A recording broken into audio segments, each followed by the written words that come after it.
Seguindo então com o nosso estudo do livro Transição Planetária, de Valdo Franco, pelo espírito de Manuel Filomeno de Miranda.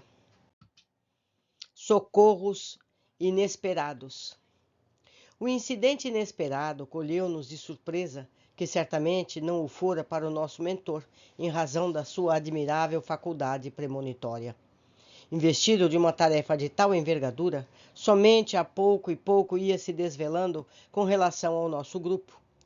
A informação sobre a solicitação dos guias da Indonésia, pedindo auxílio espiritual às comunidades do além, também ecoou-nos de forma agradável e iluminativa.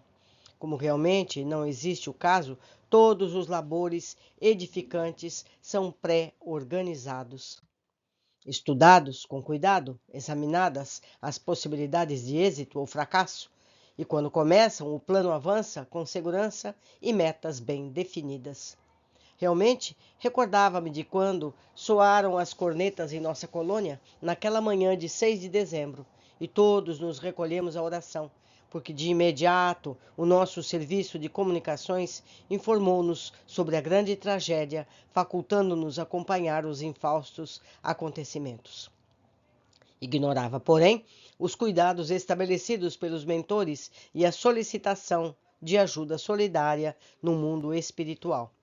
Comovido ante a sabedoria divina e o intercâmbio que existe em toda a parte em nome da solidariedade universal, pus-me a observar os espíritos aflitos que se deixaram cooptar pela palavra sábia do orientador, ansiando pela própria renovação, e agora dependiam dos esforços do nosso grupo. Dr. White fora tomar providências com organizações especializadas na ajuda a esses arrependidos, que se apresentavam assinalados por graves enfermidades psíquicas e emocionais. Os corpos denotavam os sofrimentos experienciados pelos contínuos anos de martírio e dependência dos verdugos que os maltratavam, reduzindo-os à condição de escravos das suas paixões. Agora que começavam a mudar de atitude mental, começaram a perceber o estado deplorável em que se encontravam, passando a sofrer os dardos ultrizes das enfermidades que lhe haviam ceifado a existência física, assim como as marcas profundas dos distúrbios ocasionados pela insânia que se permitiam. Ademais, em razão do comportamento infeliz, cada perispírito assinalava os sentimentos ultrizes antes vivenciados e agora exteriorizava-os de forma de úlceras pútridas, deformações e amputações de membros, que se encontravam envoltos em vibrações escuras de baixo teor. Olhando-os com misericórdia e carinho, constatávamos como somos o fruto daquilo que cultivamos mentalmente. Reunidos em uma faixa especial, a fim de que não se misturassem aos demais que estavam despertando do torpor da desencarnação, choravam uns, outros permaneciam abetados, diversos apresentavam, enlouquecidos, formação de uma hoste de desditosos que rebolcavam as aflições inomináveis que os mortificavam. Bailavam na minha mente algumas interrogações a respeito do diálogo mantido pelo Dr. White e a legião de agressivos. O primeiro ensejo indaguei ao gentil orientador. Tendo-se em mente que os indigitados irmãos que vieram agredir-nos estavam estruturados na linguagem nacional, não entendendo outro idioma, como foi possível tratar-se o diálogo vigoroso que tivéramos na ocasião de ouvir? Sem mostrar enfardo, o querido amigo explicou. Utilizei-me de onda mental sem a sua verbalização, em palavras, em face das circunstâncias e do pensamento que a elaborava. Os irmãos aflitos escutavam na sua língua de comunicação habitual, por estarmos vibrando na mesma faixa de pensamento.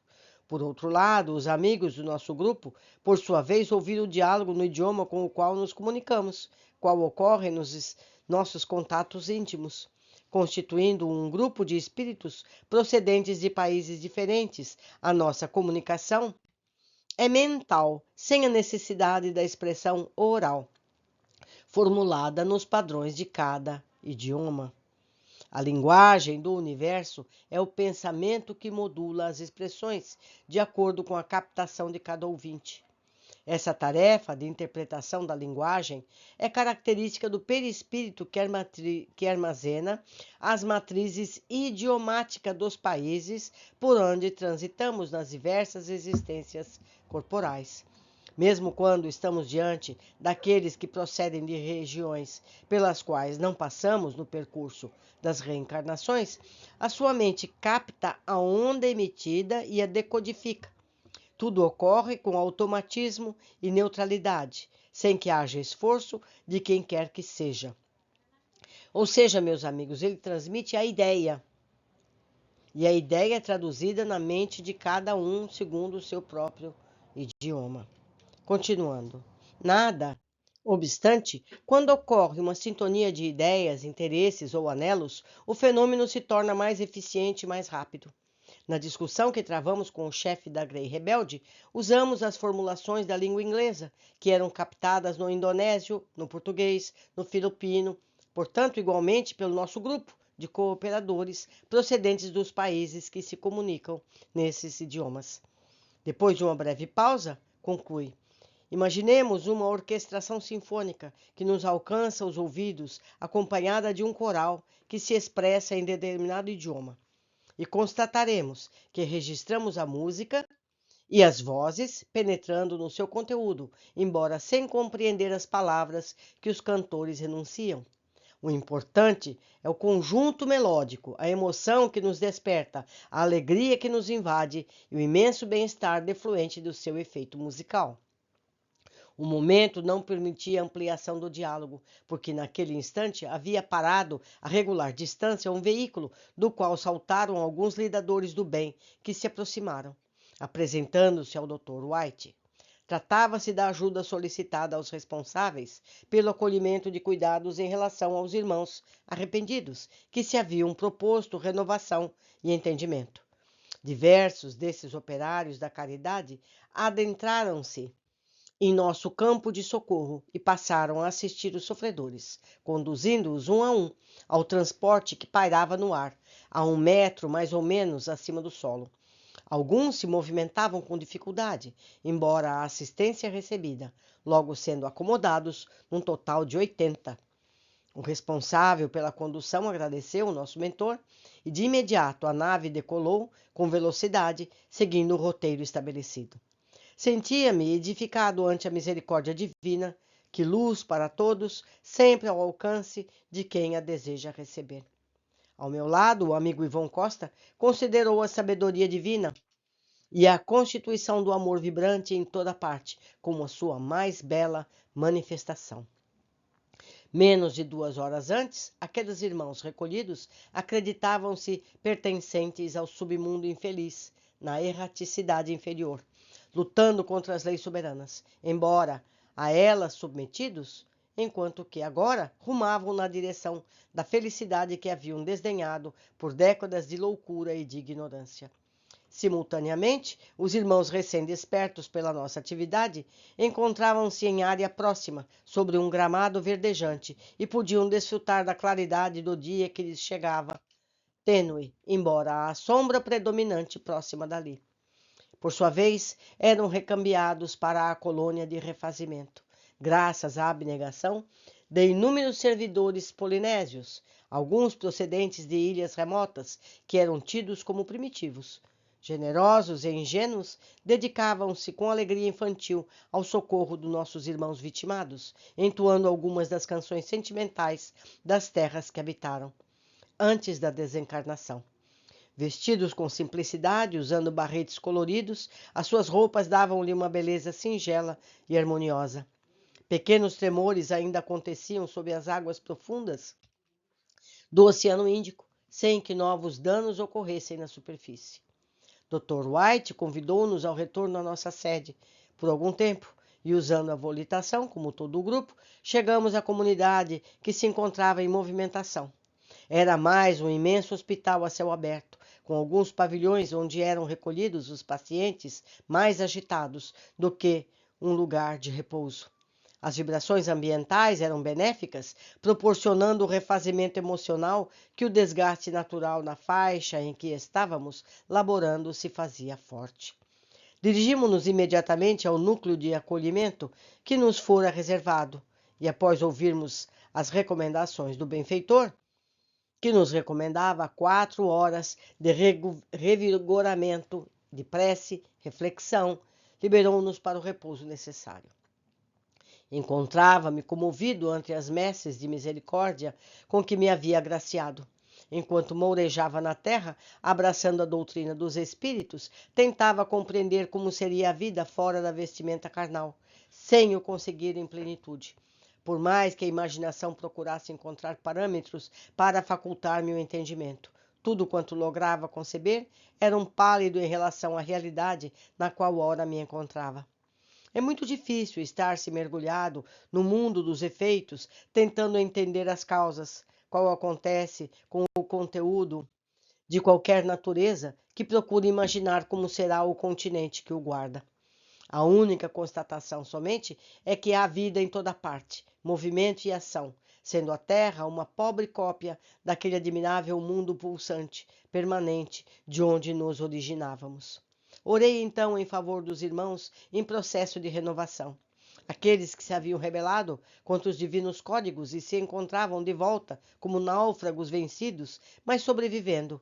Ao mesmo tempo, recordei-me dos outros, aqueles que se fixavam pela mente, pela conduta, as vestes materiais que a morte ia consumindo e desejavam restaurar-lhe as funções, tombando em estados de loucura e desânimo. Suave paz dominou-me, arrebatando-me pelo sono, facultando-me um sono feliz em relação à beleza quase inimaginável. Ali tudo eram sons e harmonias, o vento que perpassava pelo arvoredo, as flores que desabrochavam, emitindo musicalidade especial, as mais diversas expressões da natureza em festa sonora, aves de plumagens inigualáveis, céus infinitamente azuis, como se embora fosse um grandioso recinto no qual se movimentavam milhares de seres luminosos em atividade ordenada e quase mágica, emocionavam-me. Automaticamente acompanhei pequeno grupo que se dirigia a uma construção ultramoderna, de substância transparente, como a dos atuais edifícios das grandes cidades. Porém, mais delicada, adentramos num recinto que parecia um templo gótico, onde se celebrava uma solenidade religiosa. Destituída de qualquer simbolismo, a nave nua era revestida de vibrações sonoras e coloridas, filtradas por imensos vitrais que lhe davam uma beleza especial, singular. As pessoas encontravam-se reunidas em júbilo na face, quando passamos a escutar um ser angélico portador de grande beleza que abordou um tema sobre a solidariedade universal. Ouvindo, embevecido, a musicalidade de sua voz penetrava-me o espírito mais pela emoção do que pelas palavras articuladas, que me pareciam um canto sinfônico. Seria muito difícil traduzir tudo quanto era exposto, porque o objetivo era introvejar nos ouvintes os sentimentos de amor profundo, em vez das expressões que se confundiam com a melodia ambiental. Encontrava-me deslumbrado, quando suavemente retornei despertando e mantendo as impressões incomparáveis daqueles momentos de desdobramento e visita a alguma região feliz a que ainda não tivera acesso por falta de méritos compreensíveis. Ou seja, ele estava em desdobramento espiritual. O perispírito dormindo, ele desdobrou e foi a esse templo ouvir tudo isso. Amanhecia em nossa comunidade e, com o coração pulsante de felicidade, busquei os demais amigos para as novas tarefas. Muito bonito capítulo, muito importante, muito aprendizado. Espero que também tenham gostado. Aguardo todos vocês no próximo capítulo.